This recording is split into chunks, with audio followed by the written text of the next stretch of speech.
So you've been doing the work for years.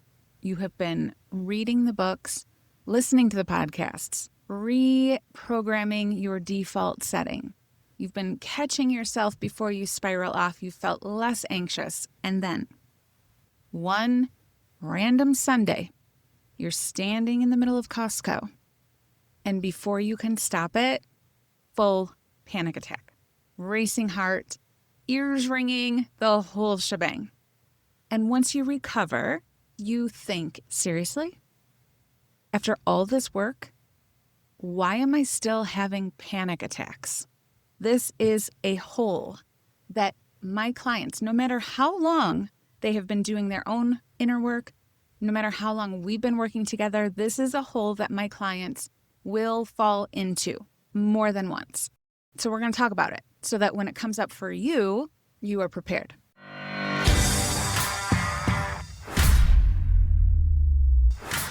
This is based on a true story. Some of the details have been changed. So my client, let's call her Delilah. She's just made a huge leap in her career. She left an incredibly toxic workplace, and I do not just throw around toxic. Frustrating isn't toxic. Annoying, unpleasant, those aren't toxic. Where she was toxic. Not only did she leave the toxic workplace, she also did what she had been wanting to do for years and years and years, which is start her own company. And it was going better than she had ever imagined it would. It's new, but it's thriving. And then on Sunday, she is standing in the middle of Costco, her phone dings, and it was an email from the old workplace. They did this a lot. Before she can think about it, she opens it. And in that moment, her nervous system yanked her out of the driver's seat and took over the steering wheel.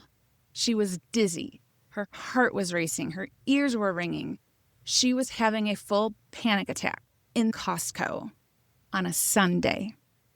She tries all the things that we have worked on. She is doing her breathe, breathe, breathe. She sent me an SOS box. I encourage my private clients to reach out to me whenever they need me, even if it's on a Sunday, and when I can, I get back to them. So she did that, which is a big deal for my clients. That is something I have to convince them to reach out when they need help. So she did that. Unfortunately, I wasn't available, but we decided to hop on the phone the next day. When we did, she recaps the whole situation. The ding on her phone, looking at the email, having the panic attack, and I knew what was coming next. Kristen, I was just so mad at myself. I've been working so hard. I've been doing so good. Why am I still having a full-on panic attack in Costco? So I told her, well, it's simple. Your nervous system did exactly what it's built to do. It did exactly what you want it to do, right? That email brought the fear, the overwhelm, the anger, all the feelings that you have spent most of your life believing were dangerous. Your nervous system did exactly what it was supposed to do, keep you alive. It's funny because you really love your autonomic nervous system when it's benefiting you. Like, please keep doing all the things you do on autopilot. Keep making sure my heart beats. Keep making sure my lungs are breathing so that I don't have to think about my heart and my lungs working while I sleep at night.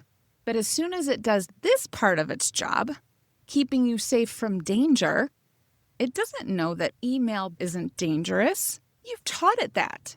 So as soon as it does this, a panic attack in the middle of Costco, you're all like, how dare you? I've been working so hard. You simply can't judge the inner work that you do as successful using the criteria that you never, ever have a spinout or a meltdown or go on a full anxiety bender. This work is working. All the rest of the time that you spend reprogramming and recalibrating your nervous system isn't so that you will never experience an anxious feeling again. It's so most of the time your partner's bad mood doesn't shut you down. And it's so most of the time when you get a work email, it doesn't automatically trigger a panic attack. This work will continue to significantly improve your quality of life. But when you have spent decades believing non-preferred feelings are emergencies and someone else's bad mood is life-threatening, a nervous system is still gonna nervous system. Sometimes you will find yourself smack dab in the middle of a panic attack and it feels like there's no reason for it. But a lot of times there are clues. And that is why I wanted to talk to my client the next day. Now that your system is regulated and you're accessing that higher level of your brain, we can see if there were any clues.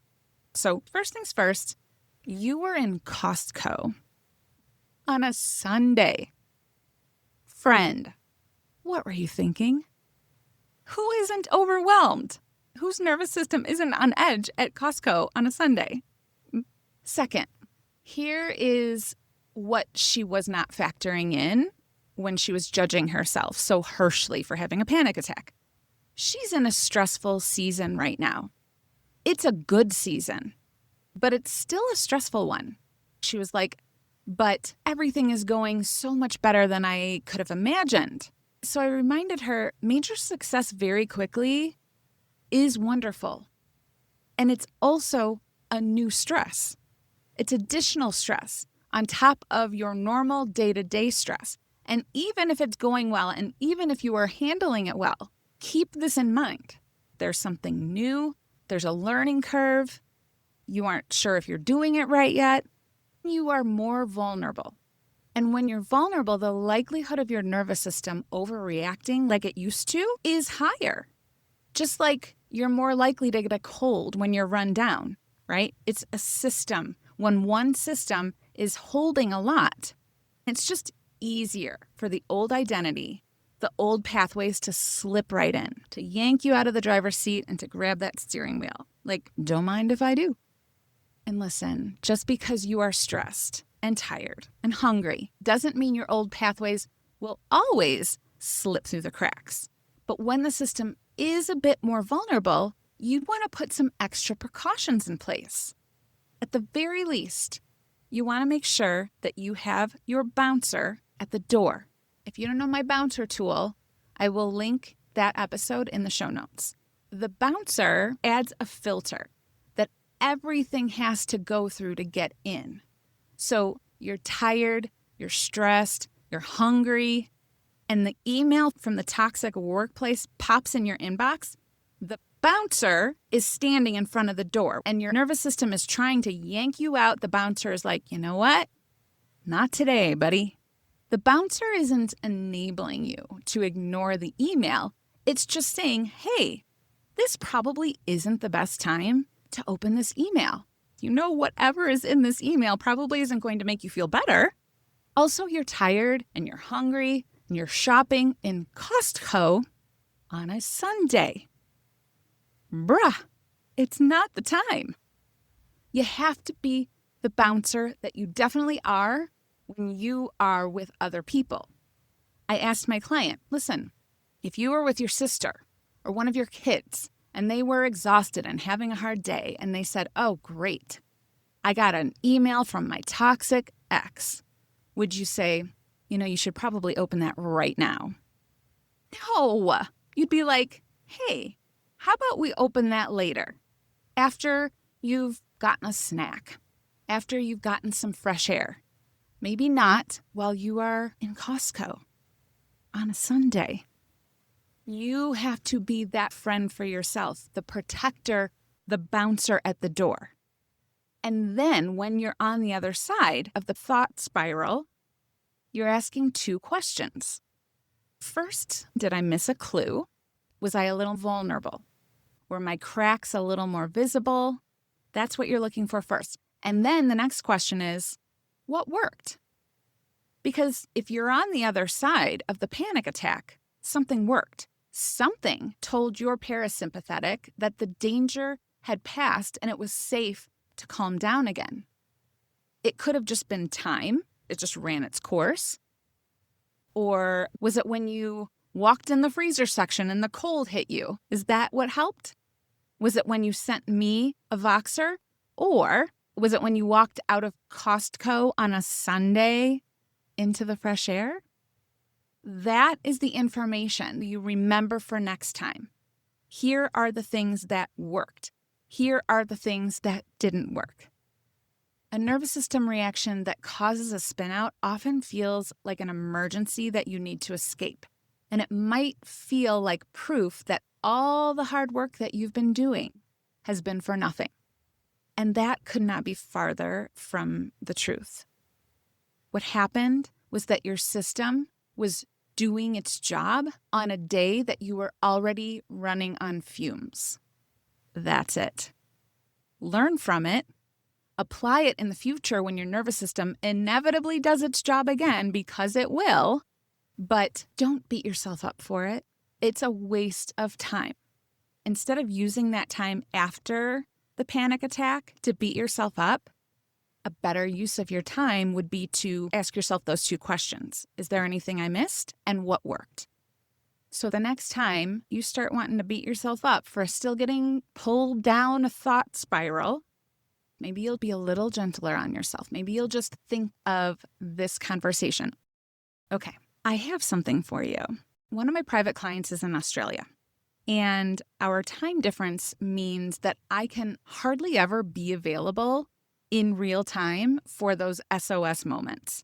So I started making her episodes so that she could listen in the exact moment that she needed something. So I made one called Listen When You're in the Middle of a Thought Spinout. And I'm going to offer it to you only if you promise to not beat yourself up. You have to promise me that, or else I am not going to let you have it. I'm just kidding. You can have it either way, but don't use it as a Band-Aid. Don't use it just to get yourself out of thought spinouts without learning about those thought spinouts so that you can apply what you learn next time. The link is below in the show notes. And remember, your commitment to showing up to more of your life regulated and present at your highest level is working. If you are putting any effort into it, every time you are intentional about it, you are moving forward. It is working. Even when you have a tough day, it's working. But Costco on a Sunday, don't be ding dong. Thanks for listening. I'll talk to you next time.